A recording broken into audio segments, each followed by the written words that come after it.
लाहौर शरीफ के कुतब जी, हजरत मुजद्दिद अल-फिसानी, इमाम रब्बानी मुजद्दिद अल-फिसानी, शेख अहमद सरहंदी आप आए, उस्ताद थे आपके बच्चों के। तो आपने देखा बच्चों को पढ़ा रही, जब वो चले गए तो आपने दोनों बेटों को बुलाया और उन्हें कहा बेटा ये जो तुम्हें उस्ताद आया था पढ़ाने के लिए, ये तो इसकी तो पेशानी के ऊपर ये लिखा हुआ है शकावत, ये तो जहन्नमी है, ये तो जहन्नमी है।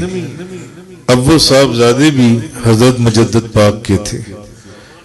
कहने लगे अब्बा जान, अगर आप पेशानी पर ये देख सकती हैं कि वो जहन्नमी है और शकावत है, तो आप फिर अगर आप ये देख सकती हैं तो फिर आप शकावत को सआदत में तब्दील भी कर सकते हैं।